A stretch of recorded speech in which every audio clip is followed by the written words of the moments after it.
Services Department. Ang dami pong videos na tiyak na magugustuhan ninyo. Mula sa environmental videos hanggang sa livelihood at marami pa pong iba. Kaya, inaanyayahan po namin kayo na i-like, i-follow, share at subscribe para maging updated. Habang naghihintay po tayo, panoorin po natin ang mga video na ginawa ng Client Services Department para sa inyo mga kadungganon.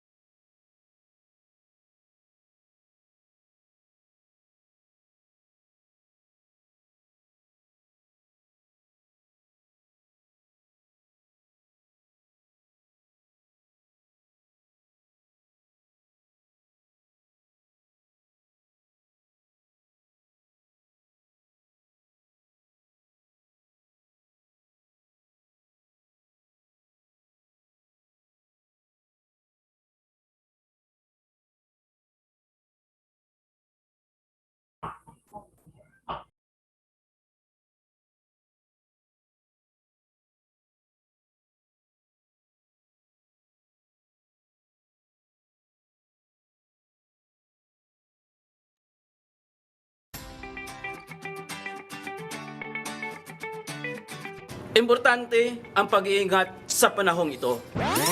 Joke lang po, hindi po ako galit. Pero, hindi po biro yung sinasabi kong pag-iingat. Ako po si Albert Saison, ang inyong lingkod from Client Services Department. At your service. Inaalala po talaga namin dito sa Project Dungganon ang kapakanan ng mga minamahal naming kliyente. Kaya nga, di ba? Galing sa COVID-19 advisory, hanggang sa paggawa ng mask, kami ay naghahanap pa ng mga iba't ibang bagay na pwede naming maibahagi na makapagdudulot ng maganda sa inyong buhay. Sa ngayon, alam natin na napakahalaga ng pag-iingat. Kaya, sa araw na ito, bibigyan kayo namin ng iba't ibang tips bago pumasok ng bahay kung kayo ay galing sa labas. Tip number 1. Bago iwan ang sapatos o tsinelas sa kwarto ng bahay na malapit sa pintuan. Iwasang gumala sa bahay na gamit ang mga sapatos o tsinelas na ginamit natin sa labas. Kung kailangan gamitin sa loob, linisin natin ang swilas nito gamit ang alkohol o tubig at kunting sabon. Pagkatapos hugasan, patuyuin. Tip number 2. Maghugas ng kamay. Pagdating sa bahay, galing sa labasan, maghugas po tayo ng kamay kaagad gamit ang sabon at tubig. Ugaliing maghugas sa loob ng 20 segundo. Ito ay para siguradong malinis ang ating kamay. Tip number 3. Maligo po tayo pagdating natin sa bahay. Lalo na kung galing tayo sa mga lugar na may ibang tao. Tip number 4. Ilagay natin ang ating mga nagamit na damit sa labahan kaagad para di makakalat ng dumi sa loob ng ating bahay. Tip number 5. At ito ang pinakamahalaga. Kung hindi kinakailangang lumabas ka ng bahay, huwag na lang po tayong lumabas at manatili na lang po tayo sa loob nang sa gayon, manatiling ligtas ang bawat miyembro ng ating pamilya. At yan po ang tips ng inyong lingkod. Palagi po nating tatandaan, mga nanay, na pag tayo ay lalabas ng bahay, huwag po natin kalimutan na magdala ng pangtakip sa muka o face mask. At palaging paghugas ng kamay. Albert Saison po, now signing off. Naaliw ba kayo sa video natin ngayong araw? Marami pa po ibabahagi ang CSD sa inyo. Panoorin nyo rin ang ibang videos natin dito sa NWTF CSD YouTube channel. Subscribe and like na po.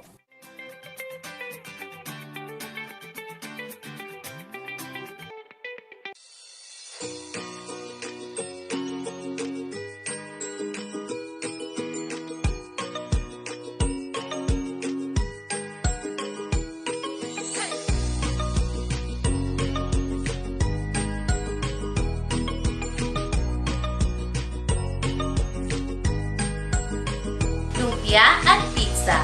Ito ang ating mga all-time favorite na merienda. Kapag may handaan, lumpia agad ang hinahanap sa hapag-kainan. At kapag gusto natin i-treat ang ating mga sarili, pizza agad ang nasa isip na gustong kainin. Kaya mga kadungganon, sa videong ito, pagsasamahin natin ang lumpia at pizza. Gagawa tayo ng lumpizza. Siguradong dobleng sarap ang ating malalasap. Eileen po mula sa NWTF Client Services Department. At welcome po sa panibagong episode ng Kusina ni Dungganon. Ito ang mga sangkap upang magawa ang ating lumpizza. 1 cup cooked ham, 1/4 cup chopped green bell pepper, 1/4 cup chopped white onions, 1/4 cup pizza sauce, 1 cup mozzarella cheese, 1/3 cup pineapple tidbits, lumpia wrapper, egg white for sealing wrapper, and oil for frying. Kung handa na ang lahat ng mga sangkap, magluto na tayo. Sa isang non-stick pan o kahit anong kawaling mayroon kayo, i-pan fry o lutuin ang mga ham slices. Tandaan, wala tayong nilagay na mantika o butter rito. Kapag naging light brown na ang kulay ng ating ham slices, sa kabilang bahagi naman, kapag light brown na ito, kunin na at palamigin. Kapag malamig na, i-chop o hiwain ang mga ham slices sa maliliit na piraso kagaya ng nasa video. Kapag tapos na, ilagay ito sa isang mixing bowl. Idagdag na ang 1/4 cup chopped green bell pepper, 1/4 cup chopped white onion, at 1/4 cup pizza sauce. Haluin ng mabuti. Kapag wala kayong nakitang pizza sauce, pwede rin gumamit ng tomato o spaghetti sauce. Pagkatapos, idagdag ang 1 cup mozzarella cheese at 1/3 cup pineapple tidbits at haluin ulit ng mabuti. Mayroon na tayong pizza mixture. Para mabalot ang ating lumpizza, ihanda ang pizza mixture, lumpia wrapper, at egg white. Ilatag ang lumpia wrapper at maglagay ng gustong rami ng pizza mixture. I-roll ito at isil gamit ang egg white. Kung wala kayong egg white, pwede rin gumamit ng tubig. Ulitin lang ang proseso hanggang sa mabalot lahat ng pizza mixture. Kapag nabalot na lahat, pwede na itong prituhin o i-deep fry. Siguraduhin mainit ang mantika bago ilagay ang mga lumpizza. Kapag golden brown na ang kulay ng ating lumpizza, luto na ito. Mga kadungganon, di ba madali lang? Subukan niyo na itong gawin.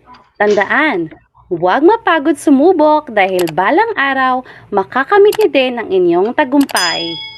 Eileen po muli sa NWTF Client Services Department.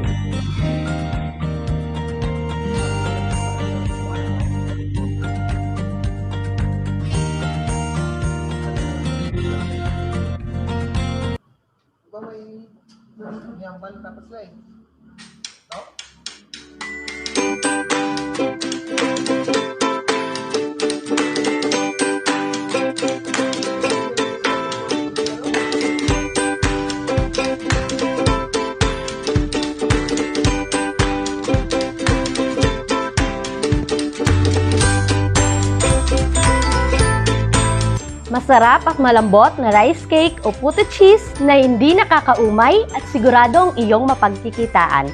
Halina't ating simulang lutuin ang puto cheese na iyong kagigiliwan. Welcome sa another episode ng Kusina ni Dungganon. #Happy Cooking! Ito ang mga sangkap sa pagluluto ng rice cake o puto cheese. Kung handa na kayo, ito na ang proseso. Para masimulan, kumuha ng isang mangkok at dito mo na ilagay ang 6 na itlog para ma-check natin kung may sira o bulok ang mga ito. Kumuha ng isang mixing bowl, I-transfer dito ang 6 na itlog, tsaka ihalo ang condensed milk, melted butter,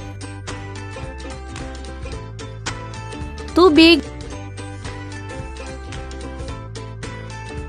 vanilla extract, asin, at asukal.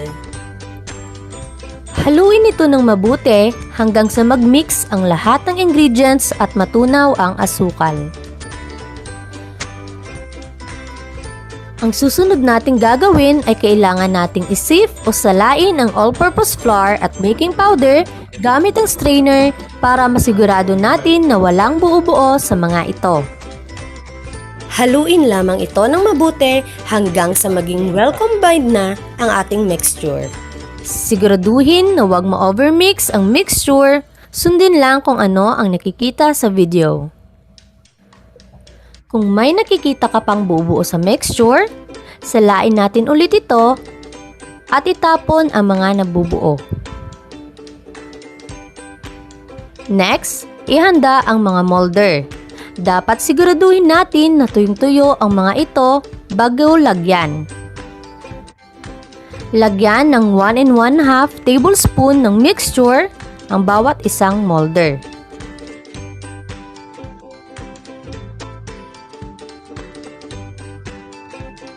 Isalin sa steamer at kapag kumulo na ang tubig, lutuin ito ng at least 8 to 10 minutes. After 10 minutes, i-check natin ang niluto natin at kapag umalsa na ang mga ito, ilagay ang cheese as toppings at lutuin ulit ng another 5 minutes.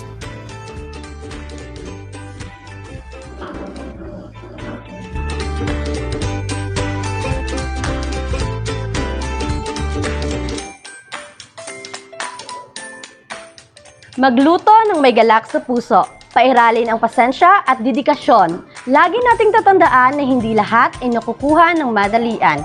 Kailangan nating pag-aralan at mahalin ang ating ginagawa upang ito ay ating mapagtagumpayan.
Paalala sa lahat na sundin po natin ang mga protocol ng kaligtasan. Hugasan ng madalas ang kamay at iwasan ang paghawak sa mata, ilong at bibig.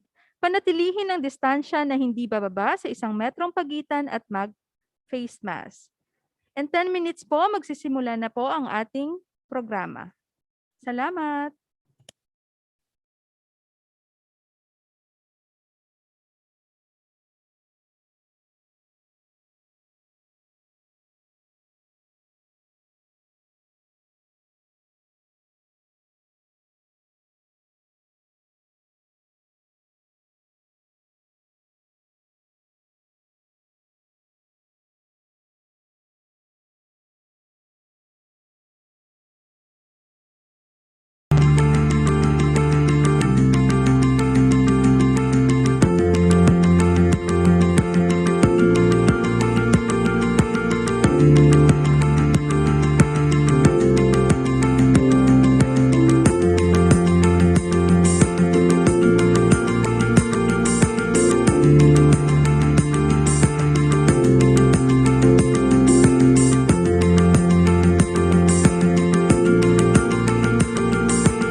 Paalala, Paalala ulit sa lahat na sundin po natin ang mga protocol ng kaligtasan, hugasan ng madalas ang kamay, at iwasan ang paghawak sa mata, ilong at bibig. Panatilihin ang distansya na hindi bababa sa 1 metrong pagitan at pag-face mask.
Magandang hapon po sa mga branches. Kung maaari po, i-off muna po natin ang ating mga videos o ang camera po natin. Inuulit ko po sa ating mga branches, paki-close po ng ating camera o videos. Salamat!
Positibong hapon sa ating lahat mga kadungganon.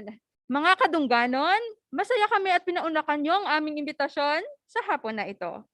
Nire-request po namin ang mga branches na pakimute po ng inyong mikropono kung hindi pa po oras natin na magsalita. At para sa pagsisimula ng ating NWTF Bayanihan Webinar Series, manatili lamang tayong nakaupo para sa ating pambukas na panalangin, pambansang awit ng Pilipinas at Dungganon Hymn. Panginoon, tagapagpangalaga ng aming hiram na buhay, kami ay lubos na nagpapasalamat sa lahat ng mga biyayang iyong ipinagkaloob sa amin. Panginoon, naway buksan niyo po ang aming mga puso at isipan sa mga kaalaman na siyang ibabahagi ng mga tagapagsalita sa webinar na ito. Ipadala niyo po ang iyong Espiritu Santo at gabayan niyo po ang aming mga tagapagsalita na maging daluyan ng iyong karunungan mula sa langit. Nawa ang pagbabayanihan ay aming maisabuhay at maibahagi sa iba ng buong puso. Gawin niyo po sanang makabuluhan at produktibo ang programang ito na aming inaalay sa iyo, Panginoon. Ito ay aming pinapanalangin sa pangalan ni Jesus na aming tagapagligtas. Amen. Mga kababayan, ang pambansang awit ng Pilipinas. Kayang mag-ibig, ewas ng sinangalan, alam ng puso, sa titik mo'y buhay. Lupang hinirang, tuyag ka ng mag-ibig, sa manlulupin, di ka pasisigil, sa nagatang tutok sa simoy at sa langit ng pagaw, ay hinatang tulang awit sa pagkayang minamahal. Ang isang ng matawad mo'y tagumpay na nagkikinig, ang bituin at araw niya kailan pa may di matigilig. Luma ng araw ng walang pagsingka, buhay langit sa piling mo. Ang hindi kaya na pagkay mga amin, ang mamatay ng dahil sa'yo.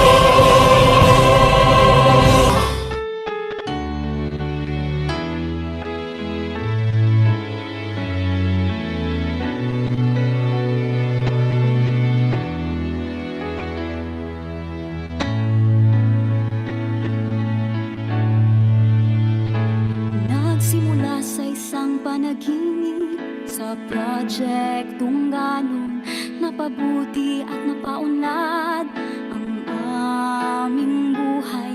Isabuhay ang mithiin, disiplina at sipag, pagkakaisa at pagsisikap, aming pangako sa Diyos. Dahil sa Project Dungganon, ikaw, ako, tayong lahat ay nandito ngayon. Dahil sa Project Dungganon, ako ay naging Dungganon.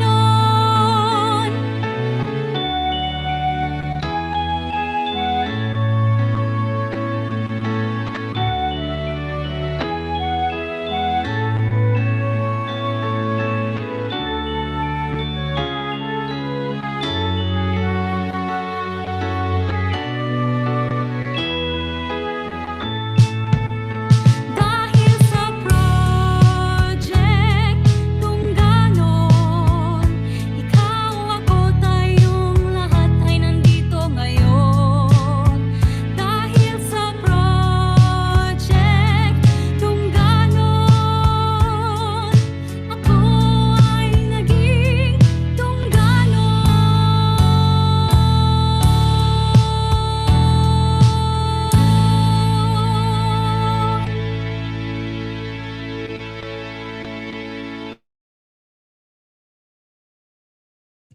Ngayong taon, ang ating kauna-unang NWTF Bayanihan Webinar Series ay may temang sa muling pagbangon kasama ang Dungganon. Itatampok natin sa sering ito ang mga sakay ng gobyerno, ng government agencies, at mga individual na siyang magbabahagi ng kanilang kadalubsaan sa mga topikong tiyak na magbibigay karunungan sa ating mga miyembro at maisabuhay ang salitang pagbabayanihan. Ngayong humarap tayo sa krisis dulot nitong pandemya, ang pag-alalay at pagtutulungan sa isa't isa ang siyang magiging sandalan natin sa unti-unti nating pagbangon patungo sa bagong pag-asa. At ngayon naman po, nais namin kilalanin ang presensya ng ating Executive Director, Binibining Suzette Gaston, Presidente ng Dungganon Bank Incorporated, Binibining Corazon Hinares, Assistant Director for Operations and Product Development, Ginoong Gilbert Stefan Maramba, ang ating Assistant Director for Admin and Strategic Projects, Ginoong Raymond Patrick Sirius, ang ating Assistant Director for Accounting and Finance, Ginang Cyril Aplaol. Magandang hapon po sa inyo. At sa ating General Manager for Operations, Ginang Sheila Guanzon, sa lahat ng head office department heads at sa ating operation supervisors, area supervisors, branch heads, cashiers, loan officers, at field staffs, magandang hapon po sa inyo. At sa mga branches po, kung sakaling mahina ang inyong mga internet, paki-sign in lang po ulit sa link na binigay sa inyo.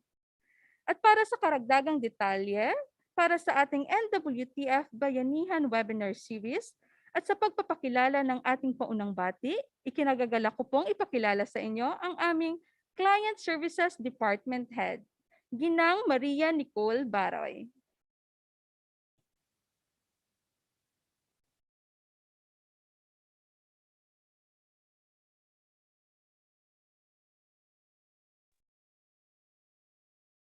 Hello, magandang araw sa inyong lahat. Ngayon pa lang po, in behalf of the NWTF organization, magpapasalamat po kami sa inyong pagbibigay panahon sa programang ito. Ano nga ba ang Bayanihan Webinars? Tulad po ng pangunahing salita sa title ng ating webinar series na ito, Bayanihan, ang ating goal or mission ng ating programa ay pagsamasamahin ang mga mabubuting mga tao at mapagmalasakit na mga panauhin at organisasyon na may passion sa pagtulong sa kapwa. Ang bayanihan po ay isa sa mga pinakamagandang tradisyon ng kulturang Pinoy. Ang nagpapakita ng mga tao o tayo na mga Pilipino ay likas na mapagmahal, mamalasakit at matulungin. Makikita po natin ito sa ating kultura, simula sa pagmamano at sa pag-aanyaya sa pagkain, kahit konti lang po yung laman ng ating lamesa. 'Di ba? Alam ko po lahat kayo ginagawa yon.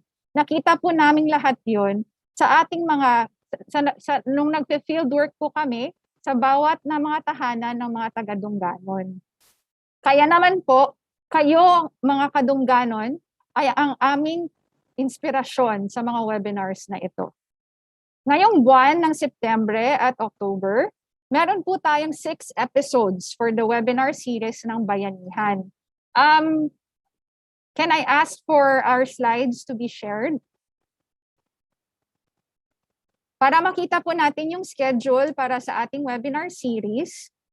Ito po, so Bayanihan Webinar Series schedule. So from September 2 po hanggang October 14, meron po tayong 6 na webinar series na tatalakayin po ang iba't ibang serbisyong pangtao at di-financial, tulad ng business development, health, agriculture, education, training, and environmental webinars po. So 6 na webinars po to. Ito ang nakakatakdang panahon na tayo ay magbuklod-buklod, magbayanihan at dalhin natin ang mga kababayan sa maliwanag na kinabukasan. Sana po, sa 6 episodes na to ng ating programa, makapagsimula po tayo ng mga relasyon at pagkakaibigan na makakatulong sa ating sambayanan. At para po, i-welcome po kayong lahat sa makabagong araw na ito. May mensahe lang po ang ating mga founders ng NWTF, sina Ms. Ching or Ms. Suzette Gaston at Ms. Corazon Enaras para sa inyong lahat. Good afternoon, everyone. So glad to see our Dungganon clients once again gathered, even it's still virtual. I would like to welcome all of you to the start of our Bayanihan Webinar Series. This is an exciting initiative to help our clients. Each episode will have a different topic: business development, health, education, livelihood, agriculture, and environment. Our Client Services Department has formulated this webinar series to give you new opportunities to learn from different speakers. I hope you will all take full advantage and together we will rise above all these difficulties we are facing now. Thank you and see you. Good afternoon, everyone. The Bayanihan spirit is a way of life we Filipinos are known for. We have always tried to help our neighbors and banded together to fix problems in the community. If you recall, that there is always a picture of us, of the Filipinos, carrying a house together to transfer it from one place to another. So, in that same manner, we feel that we need to help each other in the midst of this pandemic that we are experiencing now. Let us try to harness once again this Bayanihan spirit. Let us help one another to get through this crisis. And so I invite you to listen to this series of seminars. Thank you to all who are attending today. Panginoon,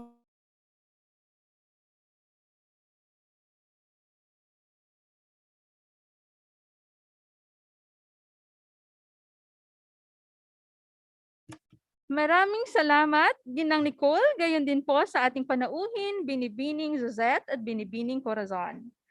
Meron tayong inimbitahan na guest speaker sa espesyal na araw na ito mula sa sangay ng pamalaang lokal, ang Department of Trade and Industry at Department of Science and Technology. Kaya, wag na nating patagalin pa.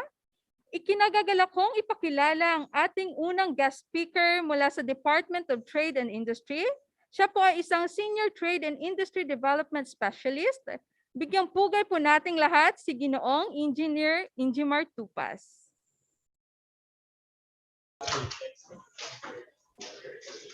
Good afternoon. Good afternoon, everyone. Can you hear me? Hello? Yes, sir. Okay po, sir. Yeah, good afternoon. First of all, I would like to say thank you to the Negros Women for Tomorrow Foundation for inviting DTI as one of the speakers for your Bayanihan Webinar Series. It's indeed our pleasure to inform you of our DTI programs and services. Let me present to you our programs.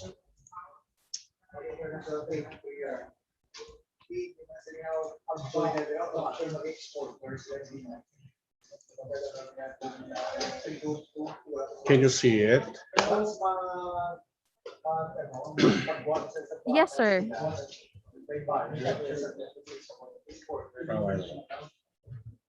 Slides.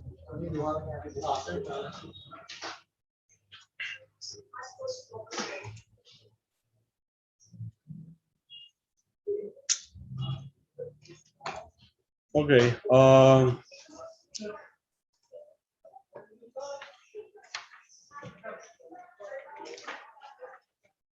The Department of Trade and Industry is the primary government agency in charge of investment promotion, enterprise development, trade regulations, and consumer protection. That's the reason why every time may mga investors po tayo na dumarating dito sa Pilipinas or sa mga komunidad natin, there's always DTI staff who are assisting these investors because it's actually one of our mandates. And you'll hear various livelihood, skills training, managerial, and entrepreneurial seminars being conducted by the Department of Trade and Industry because, again, it is also one of the functions of our agency. We really wanted to create enterprises in the countryside, and by imparting knowledge and skills to the residents, we are expecting that this will become an opportunity for them to start an enterprise. And then in times of calamities, there's always DTI, um, who are monitoring prices of basic and prime commodities, because again, it's also one of the mandates. And they have complaints against business establishments. DTI is always there to run after these establishments, because consumer protection is one of the mandates of the Department of Trade and Industry. But let me focus on the enterprise development. Ano ba ang mga activities at mga programa ng Department of Trade and Industry para mapalago yung negosyo, no? One, we are conducting skills and managerial trainings. So what are some of this, no? Like for example, if you want to may ideya ka kung paano gumawa ng mga processed foods, then DTI could assist you by conducting skills training on meat processing.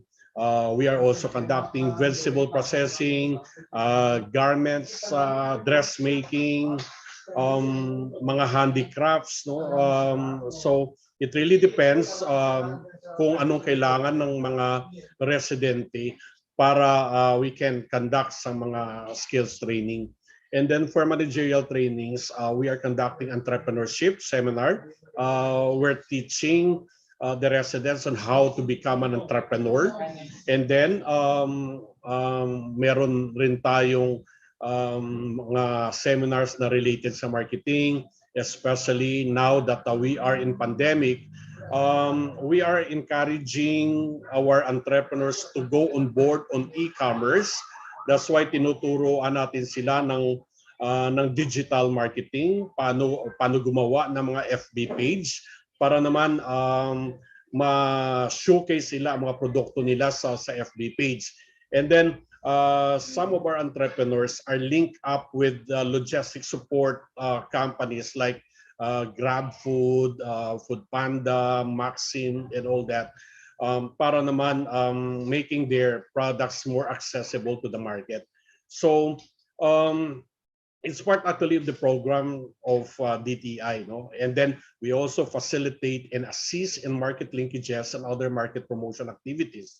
So like in the event of there are trade fairs, DTI is always there to support our micro entrepreneurs para sa mga ganong activity, because that's one way of showcasing their products and at the same time making their products more accessible to the market. We also conduct product quality and productivity related seminars. And then sa DTI, nagre-rehistro po kami ng Barangay Micro Business Enterprise. So kung may mga negosyo kayo, magpa-register kayo as Barangay Micro Business Enterprise para naman you'll be exempted from income tax for 2 years, and that's actually renewable for another 2 years, for 2 years at the time that you become small enterprise. Because based on the provision of the law, those who can qualify under the program are enterprises which have an asset size of 3 million, excluding the value of land. And another feature, kung may BMB po kayo, you'll be exempted from the implementation of the minimum wage law. Okay, so meaning to say, like for example, dito sa Western Visayas, the minimum wage is 395 pesos. So once a BMB registered ka, you can go lower than 395, but not masyado namang but it should not be 20% na mababa. And then yung mga labor, yung mga tauhan mo, nag-agree sa napababaan ng kanilang sweldo sa 395. So isa rin yun na feature ng Barangay Micro Business Enterprise. We also provide general information and assistance in export procedure, organizing for export, market matching, and product sourcing. So eventually, or if some of you are into export business already, you can always come to us for assistance. Now we can conduct orientation on the export procedure and probably link you up with our Foreign Trade Service Corps, which are actually stationed in every country para naman ma-assist po kayo. And then for product development clinics, no, for handicrafts and garments, this is an annual assistance of the Department of Trade Industry wherein yung nabilong sa grupo na kailanganin ng product development clinic, we bring designers para naman makita ng designers yung mga produkto nila and probably come up with the new designs for their products, because we all know that especially if you are into international market, there's always a preference of the buyer. The products that we are selling now might not be saleable for next year, so that's why this is an annual program of the DTI, Product Development Clinic, no? And for processed food sector naman, we always coordinate with the Department of Science and Technology. My good friend, Director Alan Francis Darao is here, so you would know more of their programs. So product development, packaging and labeling seminar, itong kinakandak natin sa mga processed food sector. This is in coordination with the Department of Science and Technology. So tinitingnan ang mga label at mga packaging materials na ginagamit sa mga food products para naman they're complying with the standards set by the law, and at the same time para naman maging maganda yung mga produktong pagkain. We also facilitate and assist enterprises in their participation to international fairs, trade missions, and other export promotion activities. And for business regulations, if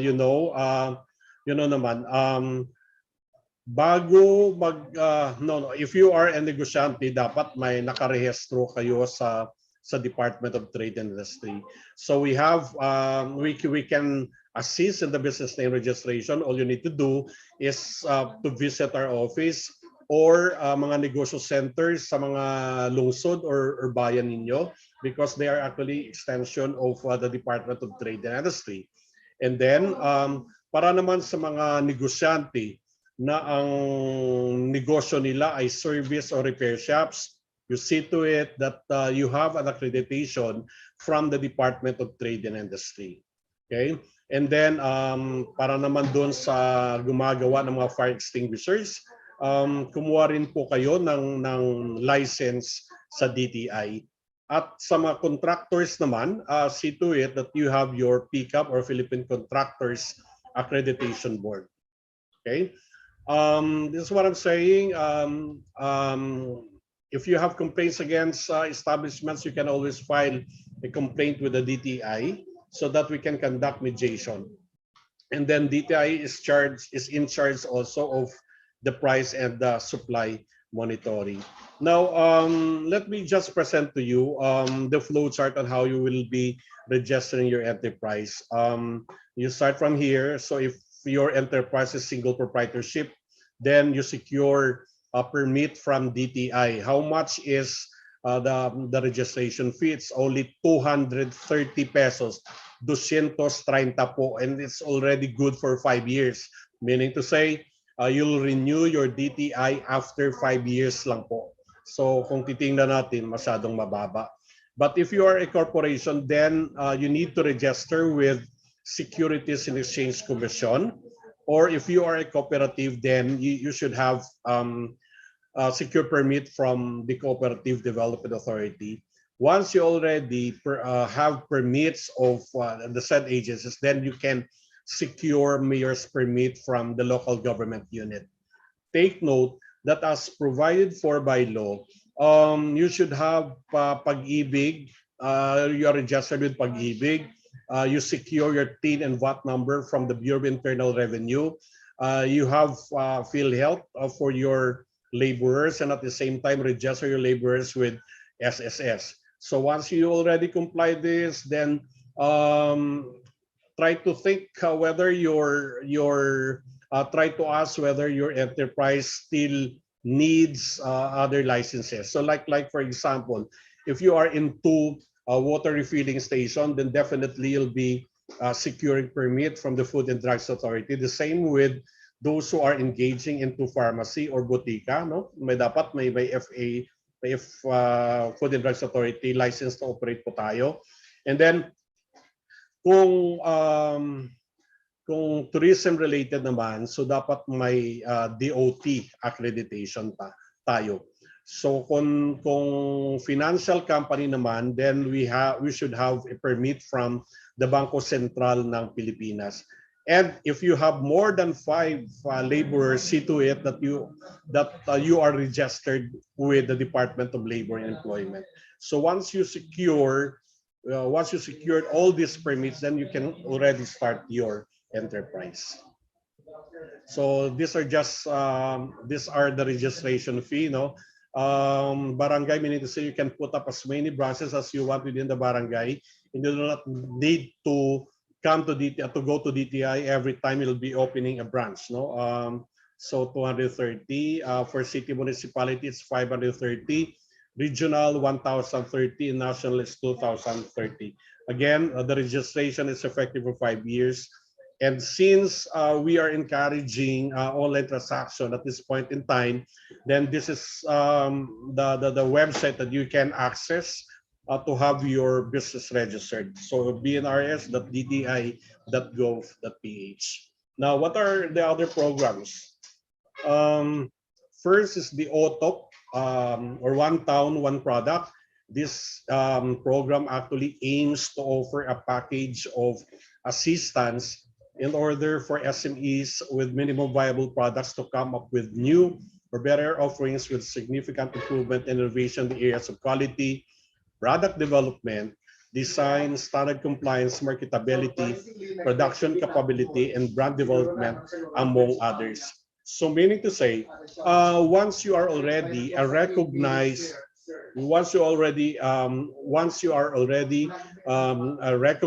OTOP Next Gen beneficiary, then you'll be assisted by DTI so that ma-improve po natin yung mga produkto ninyo.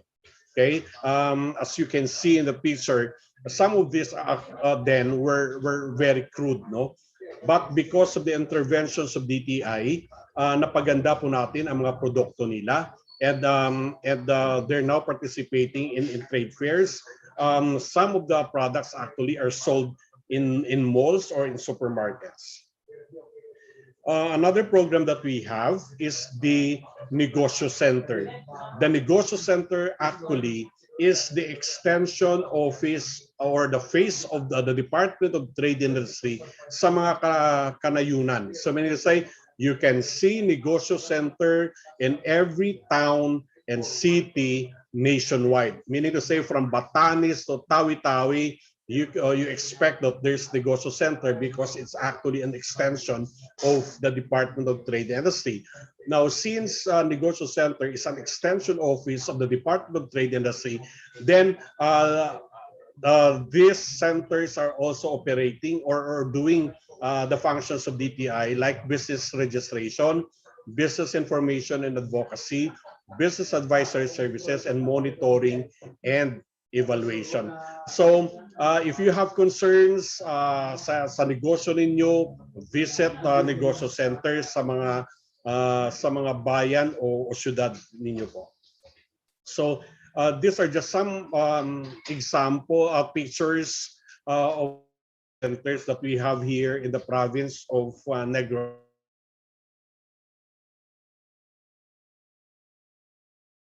Is the Kapatid Mentor Me. This is actually a program which aims to help micro, small, and medium entrepreneurs scale up their business through weekly coaching and mentoring by business owners and practitioners in different functions areas of entrepreneurship. So what is being done in the Kme program is that yung selected entrepreneurs are attending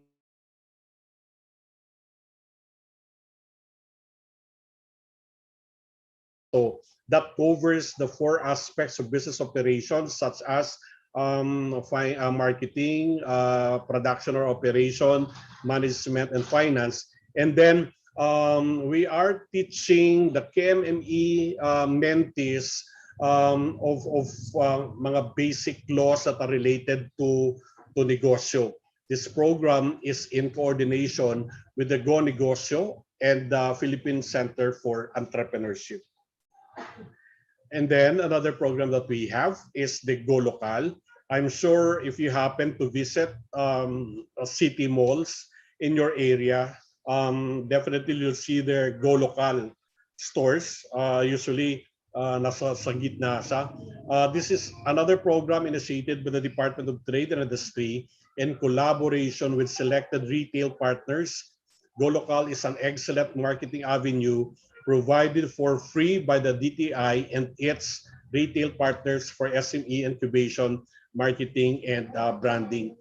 For Go Local, most of the products that we are assisting under Go Local are processed food products. So we improve actually the processed food products so that we can sell the same to malls, and the Go Local outlets, just like what you can see here in the picture.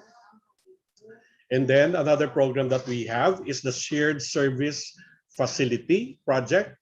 It's meant to improve SME competitiveness by providing machinery, equipment, tools, systems, accessories, and other auxiliary items, skills, and knowledge under a shared system. The concept of this program is actually to provide machineries and equipment sa mga grupo na nag-produce ng mga ng mga produkto, no? As you can see here, may mga handloom, and then dito sa Negros, for example, may isang grupo kami na binigyan namin ng coffee processing facility. Meron din na nabigyan ng mga para sa pag-produce ng mga organic fertilizer, ng vermicast. Meron din na nabigyan namin na para sa mga garment industry. Tumatahi sila ng mga garments, and then nililink up namin sa mga exporters o sa mga local producers. So meaning kasi binibili ay yung mga produkto nila. Meron pa rin tayo na related sa bamboo production, bamboo processing. So what you can do, kung may grupo kayo na engage sa mga manufacturing, you can actually request the assistance from DDTI to be na-providean kayo ng mga shared service facilities. And then another program that we have is the Pondo sa Pagbabago at Pag-asenso. This is the program that the government para naman ma-curb natin yung mga 5-6 at mga Bombay at Torco. In this program, sa ngayon, ang Peter is already SB Cares under the program.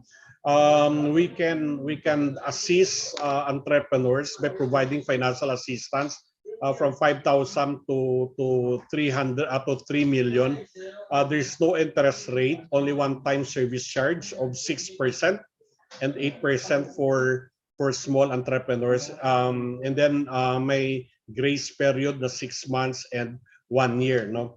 And there will be a forthcoming financing program for sari-sari stores. So siguro for those who are interested, abangan lang ninyo. And then negosyo serbisyo sa barangay. The program aims to make DTI accessible to barangays. So during the activity, there are discussions on topics such as the DTI programs and services, entrepreneurship, and fair trade laws. So what happened? We go to barangay. We conducted basic entrepreneurship because we all know that some of them are not knowledgeable of the DTI program services or programs of the government. So we make ourselves accessible to them. We do mobile business name registration, and then we select a few people to be given livelihood assistance. No? So that's negosyo services sa barangay. Most of these activities are extended to micro, small, and medium enterprises which are affected by natural and human-induced calamities, including health disasters like the coronavirus disease pandemic. And then another program that we have is pangkabuhayan sa pagbangon at ginhawa. This is actually our program for fire victims and other calamities and local communities armed conflict. Yung mga area na dati ng hotbed ng insurgency. So since wala na dun yung mga kapatid nating mga rebelde o mapayapa na yung area, then we go to these areas, tell the people of the government program services para naman ma-avail naman nila yung mga programa natin sa gobyerno. And lastly, we have, hindi ko pala na-include dito sa presentation, the Youth Entrepreneurship Program. This is a program intended for our young people so that we can encourage them to become entrepreneurs. So basically, those are the programs of the Department of Trade and Industry that are related to enterprise development. Thank you so much and good afternoon.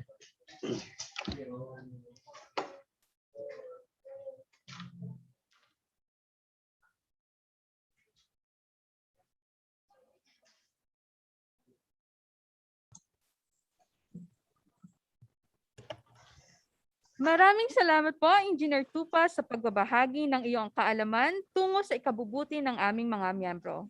At bago ko po ipakilala ang ating susunod na guest speaker sa ating branches po, kung merong mga katanungan o suggestion, maaari niyong ilagay sa ating chat box at sasagutin yan mamaya sa ating moderator's time. At ngayon naman, dumako tayo sa ating pangalawang guest speaker mula sa Department of Science and Technology. Siya ay nakapagtapos ng Master in Public Management sa Ateneo de Manila University at nakapagtapos din po siya ng Bachelor of Science in Chemical Engineering sa Kolehiyo San Agustin, Bacolod. At ngayon siya po ay Provincial Science and Technology Director at Senior Science Research Specialist ng DOST Negros Occidental. Palakpakan po natin si Ginoong Engineer Alan Francis Daraog. Hello. Good afternoon, everybody. Can you hear me? So, Yes, sir. Okay, sige. May Opo, sumagot. Salamat naman, ma'am. Maayong hapon here from Bacolod City, Negros Occidental. And I assume na nationwide itong ating programa. Okay, so magta-Taglish pala tayo. Anyway, sige. For the first slide, please.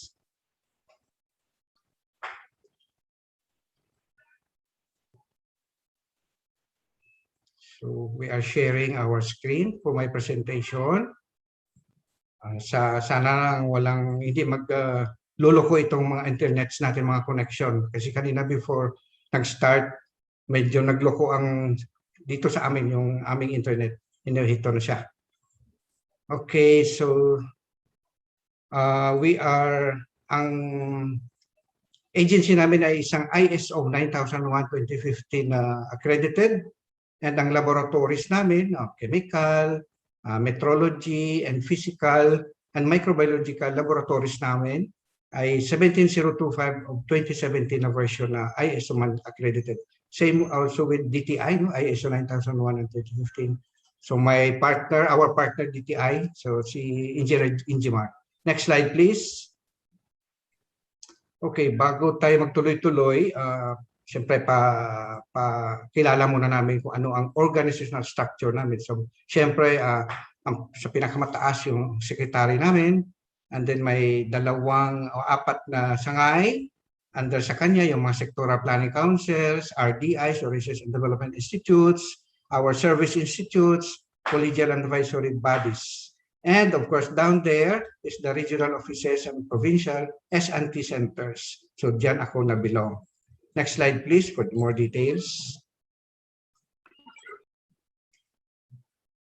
Okay, ito po yung aming secretary. na until next year na lang siya kasi co-termino siya with our president, no? So another DOST secretary naman ang hahalili sa kanya next year. Si Professor Fortunato de la Peña. Next, please. And then for information of everyone, ito naman po yung aming regional director, si Engineer Rowen Helonga. Region 6 na, RD, Regional Director of DOST Region 6. Next, please. So every regions naman, every provincial office namin may mga regional directors and then kagaya ko, no, provincial SNT directors. And then kagaya ng sa organizational structure namin, meron kaming 3 sectoral planning councils. So itong 3 ay may mga plano, programa, diyan kami nagbe-base kung ano ang i-take up namin, like for example sa mga research. Okay, itong PICAARD, so silang responsible or mandated sila mag-conduct ng research and development regarding agri, aqua, forestry, and natural resources. And then, yung health naman sa PCHRD, no? And then, ang PSHIELD, ito yung mga emerging technologies like mga nanotechnology, mga robotics. So, 3 ito ay nagfa-fund locally ng mga projects at naghahanap din ng mga external funds like sa mga USAID, UNDP. Okay, next please. Okay, sa nabanggit din kanina, meron kaming 7 RDIs o Research and Development Institutes. Sila ay tumutuklas ng mga bagong teknolohiya, no, sa siyensya. Dahil yan ang mga Asst, mga ano yan, sa parte mga electronics, microelectronics, no? Food and Nutrition Research Institute, mga nutritious foods, no? Nutritious formulas. FPRDR, parte naman to sa mga forest products. Industrial Technology Development Institute, sa mga manufacturing sector naman na sila. MIRDC sa mga metals naman. Philippine Nuclear Research Institute, kung makikita nyo yan sa Quezon City, nandiyan yung hugis itlog, yun yung ng PNRI, so mga nuclear, no? Mga nagra-radiation ba. And then lastly, ang PTRI or Philippine Textiles, so mga tela naman natin, kagaya itong suot ko ngayon na sablay, ito ay isa sa mga R&D product nila na transfer dito sa Region 6. Especially dyan sa may Miak-Aw, Iloilo, yung Regional Yarn Production and Innovation Center natin. Then next please. Okay, meron din kaming Science and Technology Service Institutes. Of course, kilala nyo itong dalawa. Especially yung una, no, Pag-asa. So nagbibigay sa atin ng informasyon regarding sa mga bagyo. Then secondly, ito yung FIVOLCS. Of course, mga earthquakes, no, mga tsunamis. And then itong dalawa, magkasunod na dalawa, ang PSHS o Science High Schools, kada regional office namin ay meron sila dito. Ang in charge sa scholarship namin nationwide is ang SEI o Science Education Institute. Pag nag-graduate ka ng elementary, meron kaming scholarship and they will be enrolled, no, hopefully. Kung ma-qualify sa PSHS sila, tutungo. And then for college, kung graduate ka ng senior high school, for college naman meron kami. So mamaya, di-discuss ko yung 10%. And then parang pinaka-main library namin ay ang Science and Technology Information Institute. Now, if you heard ng Starbucks, sila ang gumawa, sila ang nag-develop. And then meron din kami agency na in charge, nagbibigay gabay para sa mga inventors. So meron din sila ang tumutulong para pa-register sa Intellectual Property Office ng mga inventions nila, like itong TAPI or Technology Application and Promotion Institute. Next, please. Okay, ito namang dalawa, advisory and collegial bodies. So, ang NAST or National Academy of Science and Technology, sila ay nagbibigay ng recognition at incentives sa mga nagawang remarkable ba, mga pambihirang research and development. So hindi lang nagre-recognize, bibigay ng certificate, medal, kundi may pera din. So kung karamihan dyan ay mga scientists, no? Mga researchers. So ang National Research Council of the Philippines naman, nagpa-fund ng mga projects, ng mga big time na mga research and development. Okay, next please. Okay. Kung matandaan niyo, especially kami rito sa Region 6, nag-separate ang Negros Occidental at saka Oriental, no? Oriental sa Region 7. Mayroon sana tayong 18, I think 18 or 19 regional offices ay nawala ang NIR. So balik tayo sa 16 regional offices. And kami dito, no, siyempre naka-base ako sa Bacolod City, Region 6, in the province of Negros Occidental. So next please. Okay, ano ang mga science and technology programs and projects dito sa region and sa the rest of the country? Kasi ito rin ang ginagawa sa ibang regions at provinces. So ito po yun. Next slide please. Siguro sana may maka-avail kayo. Okay, dalawa lang naman ang aming programa. Unang-unang pinaka-banner program namin ay itong sa right side ninyo. Yung Small Enterprise Technology Upgrading Program or SETUP for short. Okay, dalawang bagay ang kailangan, no, na ma-qualify kayo sa SETUP program namin. Yung Technology Transfer and Commercialization at saka yung Science and Technology Services. Okay, ang CES naman sa kaliwa, ito ay para sa mga LGUs, sa mga public schools, no? For geographically and isolated places na siya, na grant yan sa kanila. Like mga women's group, fisher folks, mga IPs, and the like. Okay, next please.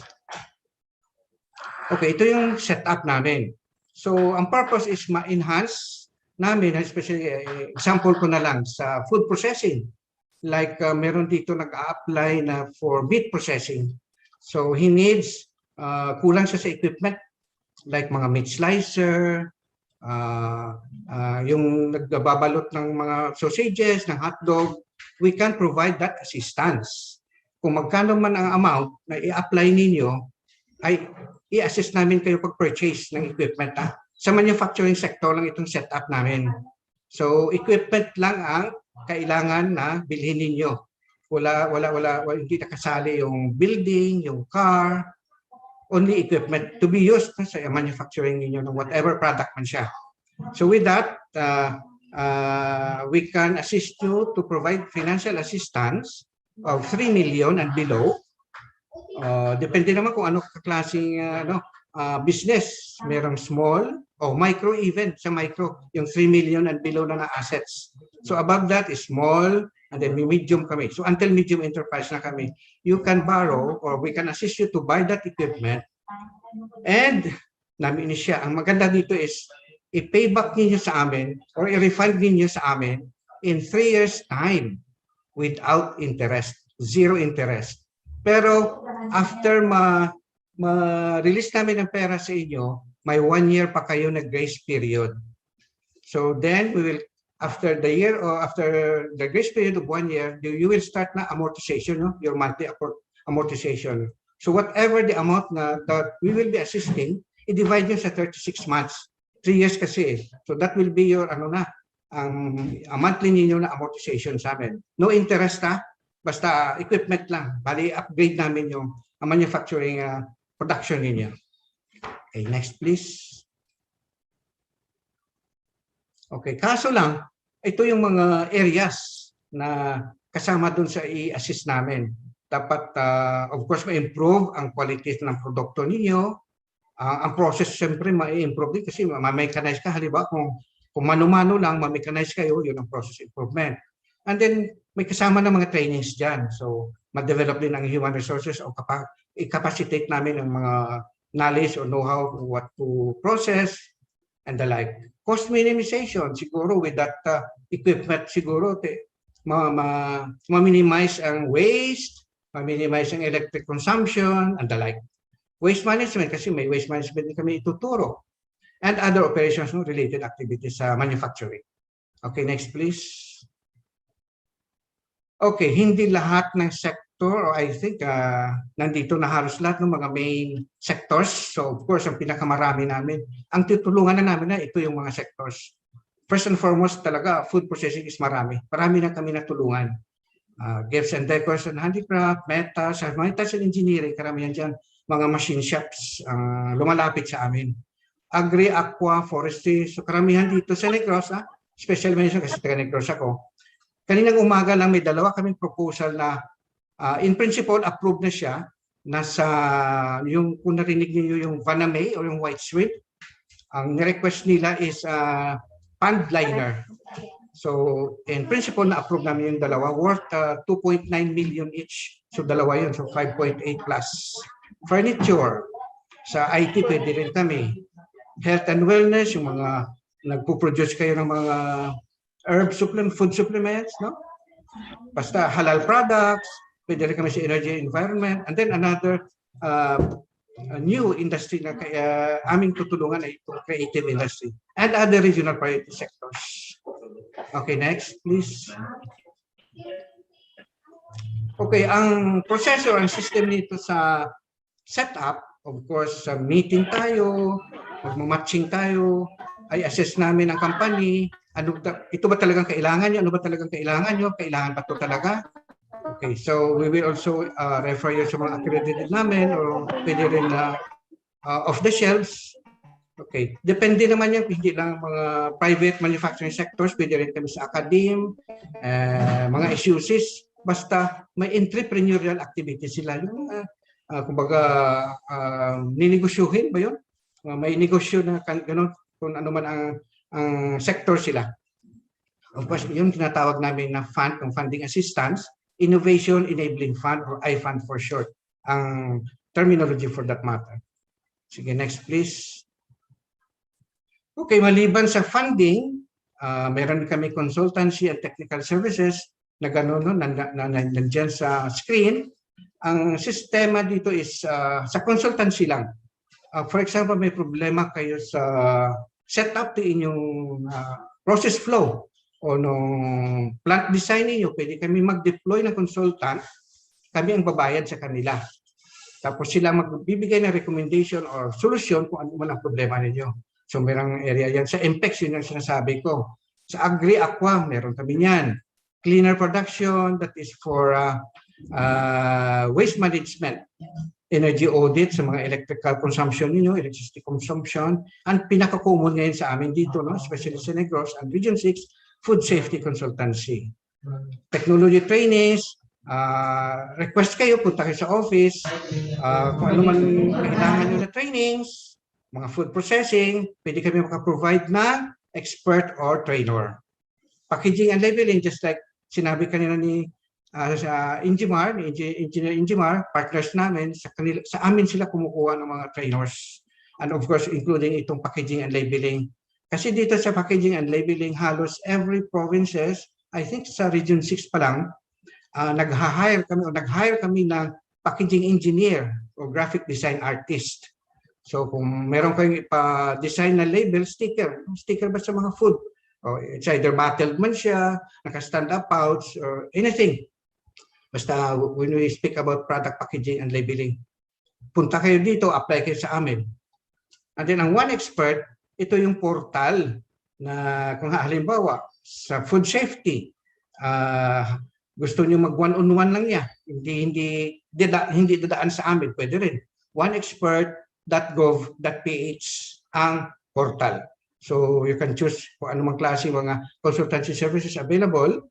Then you search ka mo, may mga pangalan dyan ng mga consultants namin. Then you can talk face-to-face, virtually. Okay, next please. Okay, to discuss in details, ito yung mga available namin na consultancy programs sa manufacturing productivity management, environmental, agri, food safety, quality management, yung mga ISO, machinery equipment, product and process development. Okay, next please. Ito yung sinasabi ko na One Expert. Portal ito ng mga expert nandiyan. Buong Pilipinas. I think may mga foreigners kami na nag-accredit dito, na nag-participate dito. Sige, next please. Of course, sometimes ang DTI kung mag-assist ng mga food processing, kailangan nila, sa ngayon ang uso dito sa amin, mag-partner kami ng DTI, kailangan nila ng FDA o LTO, so sa amin pinapadaan. Sa amin dadaan ang analysis. So may tinatawag kami na One Lab. So isubmit yun ng kada provincial S&T centers ng DOST o regional offices. Hanap kami kung hindi available, like for example, may fat analysis. Kung hindi available sa amin, through online registration, hahanapan namin kayo ng laboratory na ang angkop dyan sa hinihingi ng FDA kung anumang analysis na yan. Siyempre may bayad yan. So ang one most interesting and good for this program is that hindi na kayo pupunta sa laboratory namin o sa anumang laboratory. Like for example here sa Bacolod City, meron kaming in-accredit na laboratory, yung Negros Prawn Producers Cooperative. So pwede kayo pumunta diretso doon. So ulitin ko lang, lahat kaming laboratories, the whole DOC system is ISO IEC 17025 na accredited. Okay, next please. Okay, meron din kaming Food Innovation Centers. So halos lahat ng DOST Regional Office meron. Pero dito sa Region 6, sa Guimaras State College, diyan ay pwede kayo mag-rent ng space, ng equipment, of course with a fee to ha. Kung mag-product dev ba kayo, kung anong tutuklasin nyo bagong pagkain. Food lang to ha, food. Kaya food innovation. So mag-innovate. So karamihan dyan ng mga equipment, like itong water retort, spray dryer, locally developed ng DOST. So that will include kung sa food, may sensory evaluation, may training, may consultancies, bali may face-to-face na talaga na mentoring. Tuturuan talaga kayo. Sige, next please. Of course, itong mga, meron kaming tinatawag na TBI o Technology Business Incubators. Ang tinatawag na TBI ay meron din kami project dito, ito yung Hive, makikita niyo sa ilalim. And I think a few of us has this kind of project. Dito sa Negros Occidental, meron kaming ka-collaborator, ang TUPV. Diyan ay halimbawa sa food pa rin tayo. Meron kami diyan ngayon existing na nagtutuklas ng isang sanitizer, no, alcohol with cinnamon. So diyan yung nag-develop, nag-apply sa amin na bumili ng maka-acquire ng equipment na distiller, so pwede yan. So tinuturuan siya dyan, how to start up a business. Then later, pagkakaya mo na, after maybe 6 months to 1 year, gagraduate ka na sa kanila. Then on your own ka na. Okay, next please. Okay, dito rin pa sa food processing pa rin to, no? Kasi itong karamihan dito sa amin eh. Pwede ka namin i-qualify sa tinatawag namin na one store. Kahalimbawa niya nito ay ito yung Lazada or Shopee. Pero isang condition dapat bago ka i-qualify namin, dapat may FDA kayo, may LTO. So the rest, no, yung e-marketing namin to na strategy, assistance namin sa mga food producers. So parang sinasabi ko is parang Lazada or Shopee ito na dapat maganda ang packaging, ang labeling, dapat sumusunod sa mandatory labeling. May law kasi tayo niyan eh. Sa food safety and the rest. Okay, next please. Okay. Ito yung aming scholarship na tinatawag. So sa graduating elementary students, pagka high school, meron kami Philippine Science High School. So may examination siyempre yan, may qualifying exam, very competitive. Pero ang qualification diyan, unang-una, basic requirement is dapat ang applicant honor student. He or she belongs to the upper 5% of the total graduating class. Pareho din yan sa DOST-SCI undergraduate scholarship program namin. Yun naman ang gagraduate ng senior high, yung grade 12 na graduating. For example, next year gagraduate siya ng senior high. Sometime I think next month mag-o-open na kami for application for next year's batch. So again, you belong also, no? The applicant must belong also sa upper 5%. Example niyan, kung 1,000 ang graduate, or say na lang 500, o 100 naman na graduating sa senior high. So 5% ng 100 is magkailan yan? So I think that is 5. So 5 applicants lang ang pwede. Usually karamihan dyan ay honor students. And then meron din kaming ino-offer na ARDT, this is all for engineering, and accelerated science and technology na human resource development program. Ito naman yung mga post-masteral, PhDs na karamihan ay engineering, no? Mga basta all of science and technology na mga courses. Okay, next please. I think that is all for now. And for everybody's information. So as I belong to the UST Region 6, so that is our address. Or you may contact the nearest DOST provincial offices. So thank you everyone. Thank you for listening and I hope may nakuha kayo.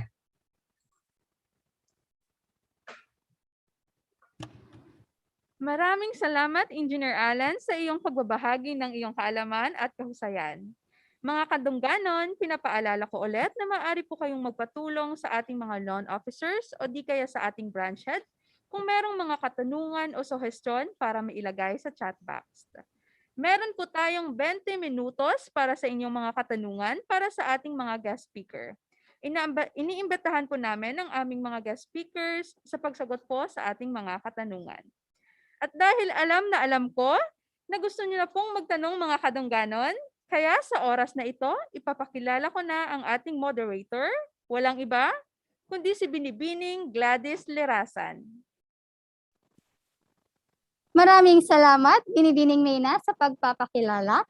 Bago po tayo dumako sa ating Q&A, na alam kong excited na kayo, iniimbitahan ko po kayo, mga kadungganon, kung maaari ay sabayan ninyo ako, pumalakpak tayo ng 5 beses at sabay tapik sa ating balikat. Sabihin natin, padayon, kadungganon. Okay po ba? Ayan, sige po. Bibilang po ako hanggang 3 at sabay-sabay nating gawin. 1, 2, 3. Padayon, kadungganon.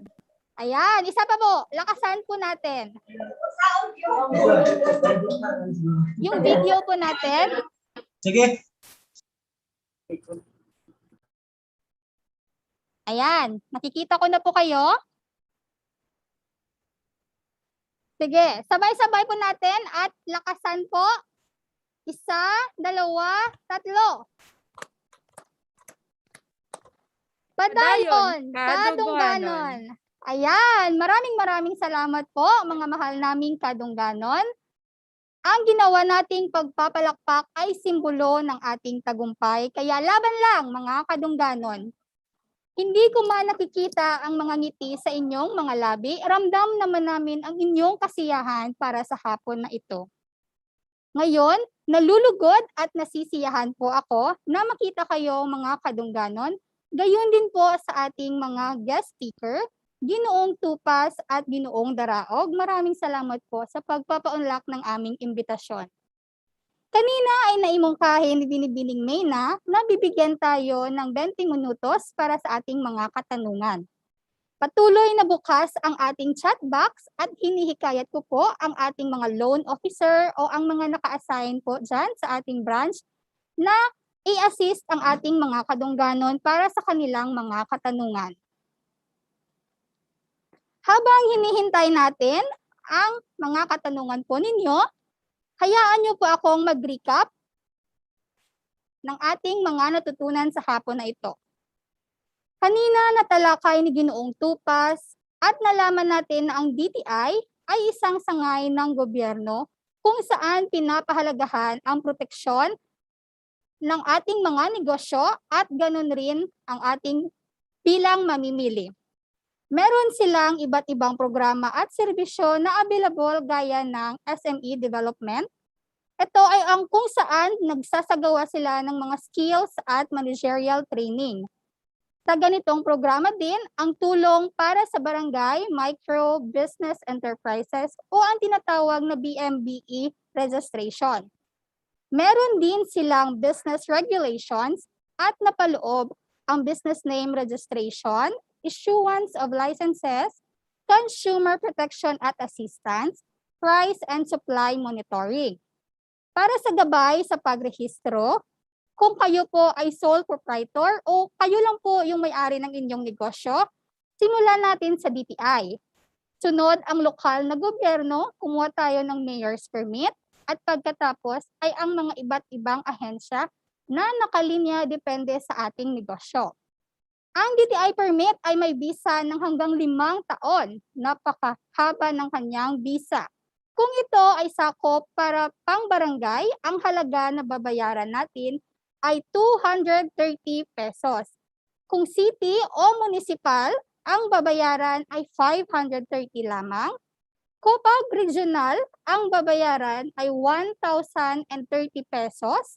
At kung national naman po, ang babayaran lamang ay 2,030 pesos. Nasambit din kanina ni Ginoong Tupas ang iba pang programa gaya ng OTOP o One Town, One Product, Negosyo Center, Kapatid Mentor Me, Go Local, Pondo sa Pagbabago at Pag-asenso o yung P3, SSF Project, Negosyo sa Pagbabago, at ang PBG o ang Pangkabuhayan sa Pagbangon at Ginhawa. At meron din pala yung para sa Youth Entrepreneur Program para sa ating mga kabab. Habang sa DOST naman, naisambit ni Ginoong Daraog na merong 16 na regional office na available sa ating bansa. Ito ay matatagpuan sa CAR, Region 1, 2, 3, 4A, 4B, NCR, 5, 6, 7, 8, 9, 10, 11, 12, at Caraga. Kaya kung saan kayo mas malapit, ay pwede kayo pumunta at mag-inquire dito.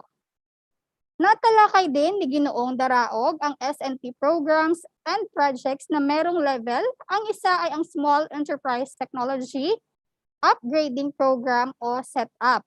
Ito ang kanilang programa na may layuning i-enhance ang competitiveness ng micro, small at medium enterprise gamit ang kanilang technological intervention. Ang sunod, ang Community Empowerment Through Science and Technology o CEST. Para ito sa mga LGU at organisasyon at may mga areas para sa technology, transfer and commercialization, science and technology services, at marami pang iba. Meron din ang DOST ng mga consultancy at technical services programs gaya ng technology trainings, product packaging and labeling, One Expert, environmental management, at marami pang iba. Ang mga nasabing programa ay makukuha depende sa klase o laki ng ating mga negosyo. Huwag din natin kalimutan ang nasabi kanina ni Ginoong Daraog, ang DOST One Expert kung saan pwede tayong makapag-request online ng technical consultancy at training services, at ang DOST One Store. Ito ay ang online din na may layuning matulungan ang mga MSME in marketing their products online. Talaga nga namang ang gaganda ng kanilang mga serbisyo na ibinibigay para sa ating mga negosyante. Kaya sa muli, iniimbitahan ko ang ating mga guest speaker para sa ating mga katanungan.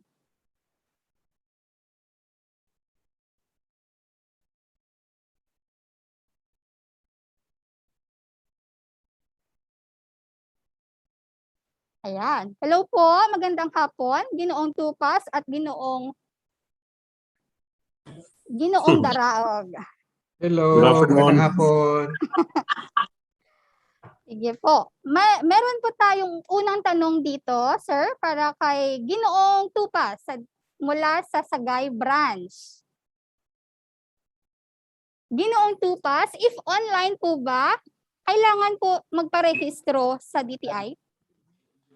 Yes, if you want to have legal personality, yung negosyo mo may legal personality, then you should have business name registration, no? Pero kung ang online mo parang sort of hobby lang, so you don't need to register. Pero kung eventually negosyo na ang online mo, so dapat may registration ka na. Okay po. Thank you po, Ginoong Tupas. Meron po tayong another na question po from Isabela Branch para kay Ginoong Daraog. Sir, Yes po. about po sa DOST scholarship. Meron po akong grade 7 student. Pwede po ba mag-apply ng scholarship?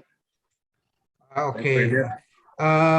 Hintayin niya muna na before siya gumraduate ng grade 12. Then, Great. pwede. Basta as sinabi ko kanina na dapat siya ay belonging or she will be belonging, no? Grade 7 pa man. He or she belongs to the upper 5% of the total graduating class. So hintayin muna mag grade 12 siya. So Yes hindi pwede po. ang grade 7. Yes po. Para po sa ating Isabela branch, pwede po munang para after graduation ay makapag-enroll tayo sa DOST scholarship. Okay po. Next po, para kay Ginoong Tupas po from Tagbilaran branch. Tanong lang po if magkano ang kapital na kailangan para magparehistro sa DTI. Meron po bang kailangan na kapital po bago magpa-register? Actually, wala naman. As long as you are engaging into business, you should have registration para naman yung negosyo mo may legal na personalidad naman. And we have to take note that yung mga ahensya ng gobyerno sa ngayon, if they want to assist yung mga entrepreneurs, they are always looking for registration. No, so kung meaning to say this, it's actually an advantage on your part if your enterprise has a registration para naman maka-avail ka ng mga assistance ng gobyerno, because basic requirements usually sa mga government agency if you would be asking of assistance, the government agency will be looking for your business name registration. Yes po. At dagdag ko lang din po, 5 years naman po yung visa ng ating DTI. So, meron pa po mahaba po yung ating yung sa pagnenegosyo.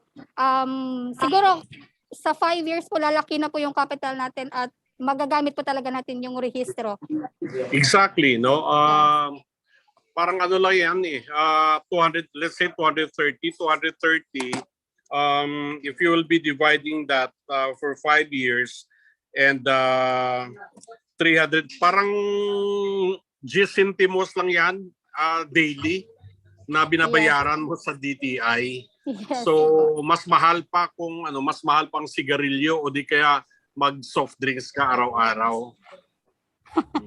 But definitely you can have more benefits if your enterprise has legal personality. Yes po. Maraming salamat po, Ginoong Tupas. Para naman po kay Ginoong Daraog, marami po talagang interesado sa ating scholarship, sir. Meron po tayong tanong dito from Silay Branch. Paano po makaka-avail sa Masteral Scholarship? Okay. Masteral namin kagaya ng basta engineering, okay. Para hindi tayo tatagal sa ka-explain, meron kaming website, yung sei.dost.gov.ph. So everything you will research about our scholarship andyan. Pero to give you an example, sa ARDT na yan, so dapat engineering ang karamihan ng mga courses. So malalaki ang mga allowances yan, I think 20 to 25,000 a month. Pero may exam, may interview at saka exam. At ang school na available lang para for that matter, for that scholarship, halimbawa siguro sa education, yung West Visayas State University sa Iloilo. So the rest based in Cebu, Mindanao, and of course NCR. Okay po. Maraming salamat po, Ginoong Thank Daraog. you.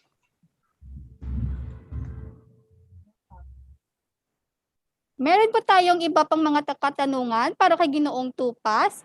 Pero sa ngayon, habang wala pa po siya, i-note na lang po namin para po maipadala namin ang sagot sa inyong mga branch. Ayan, nandiyan na po si Engineer Ingimar. Sir Tupas, meron pa pong tanong dito from Katanawan Branch. May online registration po ba kayo para mag-register ng business? Kasi malayo kami sa office ng DTI.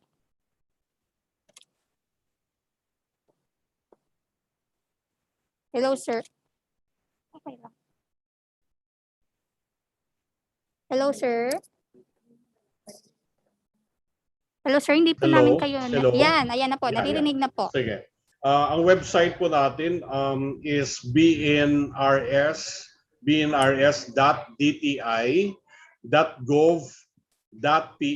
bnrs.dti.gov.ph.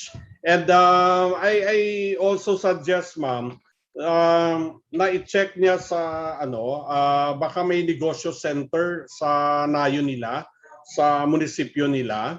Ang negosyo center can actually do business name registration mismo sa sentro. Yes po. Kanina ay naimungkaya ni si Ginoong Tupas na ang negosyo center ay kalakip ng DTI. Kaya every municipal or city, 'di ba, Ginoong Tupas, ay talaga parang may negosyo center pa tayo? Yes, we have negosyo center. That's nationwide actually, no? From Batanes up to Tawi-Tawi, meron po tayong negosyo center. So the negosyo center, as I've said, extension yun ng Department of Trade and Industry. We have business counselor assigned in every negosyo center to assist you to any concerns niyo sa DTI. Okay po. From YouTube po, yung mga nanonood sa ating mga YouTube live, meron po tayong tanong para kay Ginoong Tupas. Okay lang po ba malate ang registration sa DTI? What do you mean na malate? Ang siguro let's say kung nagninegosyo ka sa ngayon, again, as I've said, mas mabuti kung makapag-register na, no? Para naman may legal na personality ka. Actually, it's your option kung magpa-register ka or hindi. Pero ang problema mo lang kung hindi ka magpa-register at may reklamo against sa'yo, definitely baka ipasira ka ng LGU, no? Or at the same time, may makadaan dyan na like DTI, definitely you'll be reprimanded for operating without DTI and local permits. So that's why suggestion natin po na magparehistro na. Dahil mababa lang naman yung babayaran mo. Yes, sir. And correct me, sir, if I'm wrong, sir. Once po na nagpa-register kayo, yung isang benepisyo po nito ay secure na po kayo na yung pangalan ay sa inyo lang po makaka-register. Right. Tama po ba, sir? Yes, that's actually correct, no? Because ang consideration natin dito na isang pangalan lang sa buong Pilipinas, so nobody can copy your business name. So like example, no, minsan kung yung mga gumagamit ka ng mga signages ng mga soft drinks. Example lang sa purok ninyo may Linda Store. Pagpunta mo sa isang purok naman, meron ka namang nakitang Linda Store doon. O pagpunta mo naman sa isang barangay, may Linda Store na naman. So definitely, yung unang nakaparehistro ng Linda Store could file a complaint na dapat tigilan ng mga dalawang store sa paggamit ng Linda Store dahil nakarehistro na yun sa DTI. Okay, so hindi pwede na ginagamit ng iba ang isang business name na nakaregister na sa Department of Trade. Ay, okay po. Maraming salamat. Meron po ba, sir, meron po bang penalty or parusa if nahuli po na ginagamit yung pangalan na may kapareho, sir? Yes, actually ang una lang dyan, we usually send communication to those enterprises which are using a registered name, no, to refrain from using the said name because it's already registered to another person. So kung hindi pa rin siya makikinig sa DTI, then we will be asking probably the local government unit to close that establishment, or the owner of that business name could file a case against sa isang gumamit ng pangalan na hindi naman rehistrado. Okay, sir. Maraming salamat. At dahil sa limitado lang ang ating oras sa ngayon, kukuha lang po ako ng isa pang tanong at ang mga hindi masagutan ay kukunin pa rin namin. Kaya pwede pa rin po kayong mag-chat sa ating chat box at ipapasa ito sa ating mga tagapagsalita at makakasigurado po kayo na ipapadala namin ang mga sagot sa inyong branch. Ang huling tanong po natin ay mula sa Himamaylan branch para kay Ginoong Daraog. Ginoong Daraog, ano po ba yung mga requirements para sa first year college po na scholarship? Ano po yung mga pangunahing requirements po nito, Ginoo? Okay, siguro ang ibig niya sabihin ay as an applicant pa lang, no? Aplikante pa lang.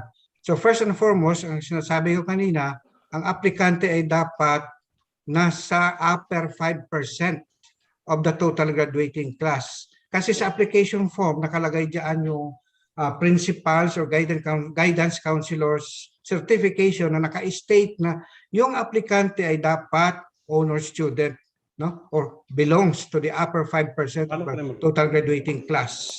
And then the rest, siguro pag na-certify yan ng principal or guidance counselor na nasa application form, kailangan namin na yung mga medical certificate, barangay certificate na fill upan na lang sa form, sa application form. And then ano pa nga ba? Birth certificate, birth certificate mismo. And of course, hindi siya dapat may passport or magta-travel or something like that. So basic yan, mga basic. Noted po, Sir Daraog. Ayan, maraming salamat po, Ginoong Tupas at Ginoong Daraog. Talagang punong-puno tayo ng dagdag kaalaman na kahit kami dito na tagapag-organisa ay lubos ang kasiyahan para sa mga kaalamang napulot para sa hapon na ito.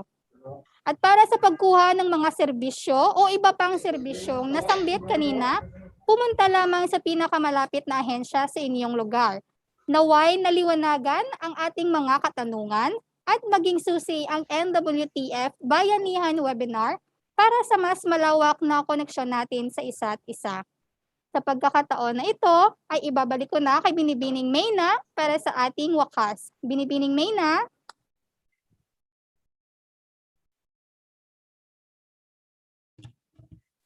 Maraming salamat, Binibining Gladys, at gayon din po sa ating mga guest speaker. Gayon naman ay nais kong bigyang pugay ang ating mga guest speaker. Hayaan niyo pong basahin ko ang sertipiko ng pagpapahalaga.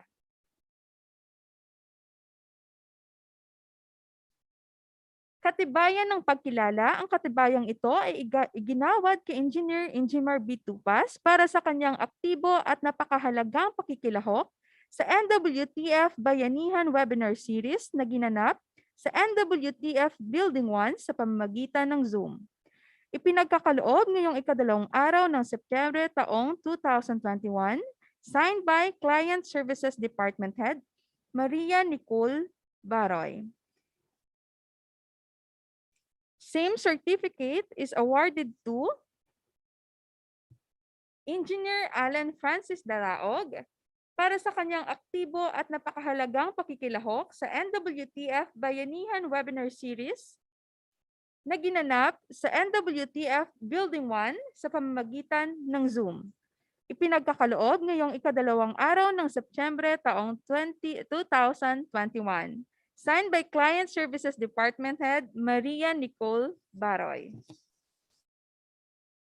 Maraming salamat mga engineers at naway makakasama kayo namin ulit sa iba pang programa at webinars. At para naman po sa pagtatapos ng ating NWTF Bayanihan Webinar Series ngayong hapon, ipinapakilala ko po ang ating closing remarks, ang ating Assistant Director for Operations and Product Development. Palakpakan po natin at bigyang pugay si Ginoong Gilbert Stefan Maramba. Good afternoon. Una-una sa lahat, gusto ko magpasalamat kay Engineer Mar Tupas at saka kay Engineer Daraog. Ngayon, marami tayong natutunan sa kanila ngayong araw. At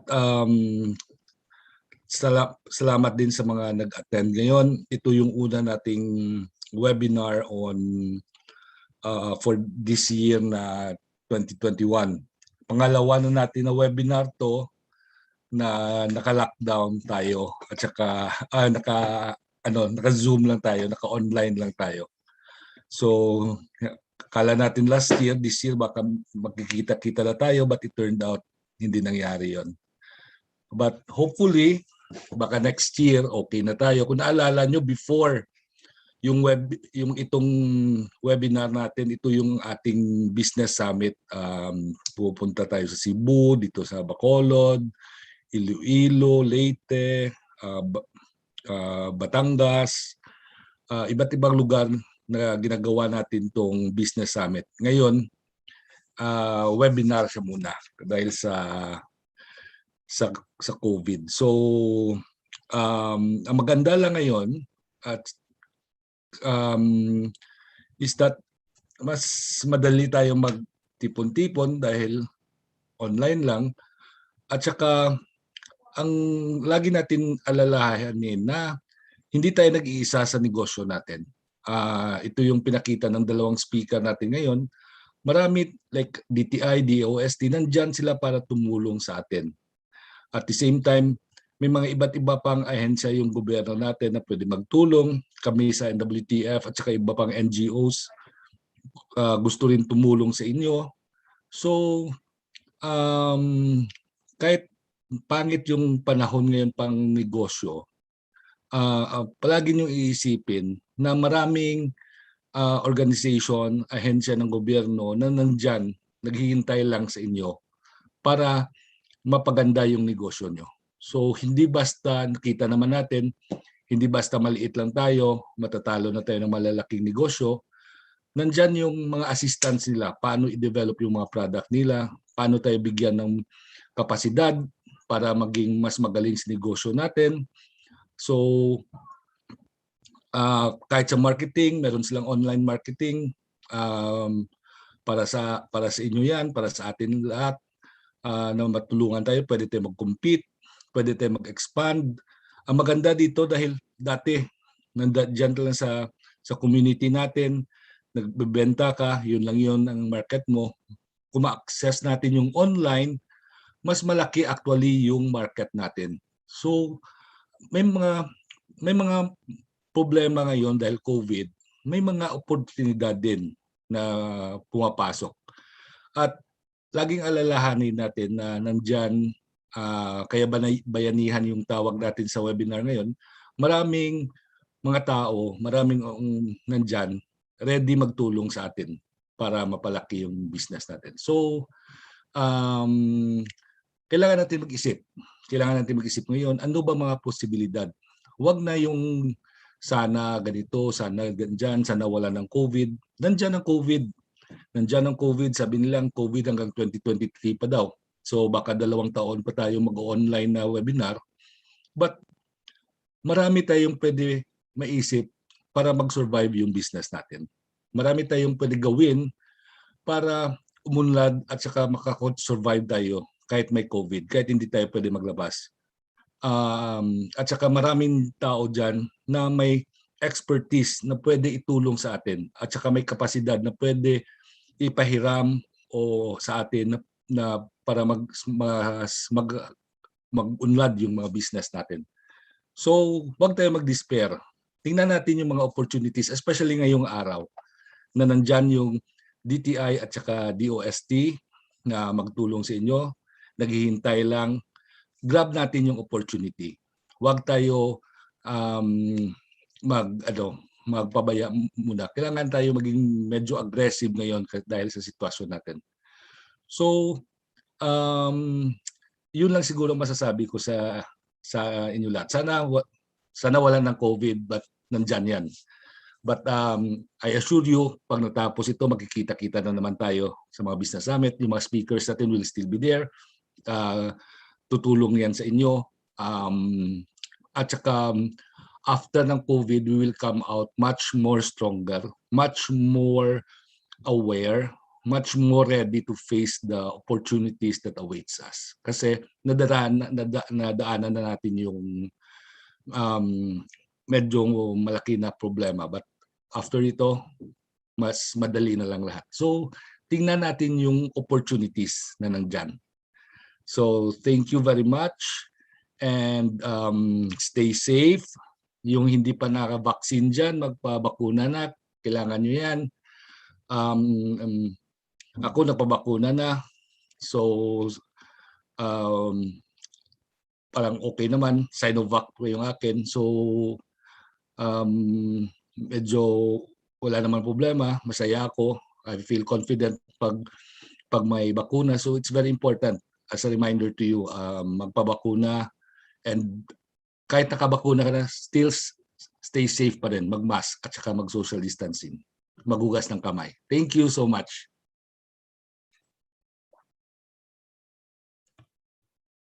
Maraming salamat po, boss. At sa mga staff sa branch, meron po tayong 3 minuto para sa pagsagot ng full survey. Kung maaari po mga sir at ma'am na pakisagutan po ang ating survey. Kung makikita niyo po dyan sa inyong mga screen, meron po tayong 3 katanungan. Pakisagot lamang po o pindutin ang oo o hindi. At habang sinasagutan pa po ng mga branch sa staff, ang mga staff dyan sa branch, ang ating full survey, sa hindi pa po subscribe sa ating YouTube at Facebook channel, meron po tayong Facebook page na Client Services Department. Sa Facebook page, hanapin niyo po ang Dungganon Entrepreneurs Community at sa YouTube channel, ang NWTF Client Services Department. At meron din pong Facebook page ang NWTF.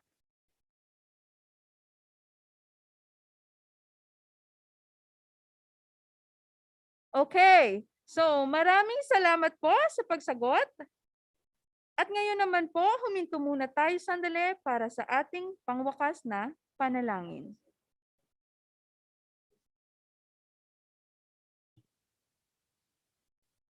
So, tapos na po ba yung mga branch natin dyan sa pagsagot sa ating full survey? Okay, so tapos na po ang ating 3 minuto para sa pagsagot sa ating full survey. Ngayon naman po. So, okay, bibigyan po namin ulit kayo ng 1 minuto.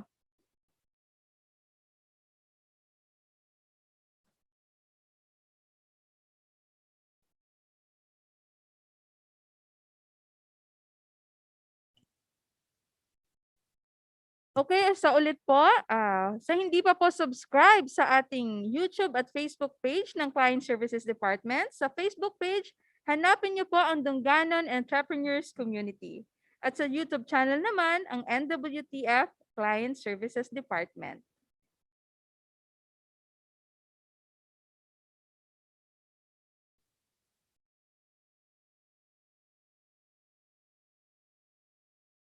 So, okay na po. Tapos na po ang 3 minuto para sa ating pong full survey. At ngayon naman, huminto po tayo muna sandali para sa ating pangwakas na panalangin.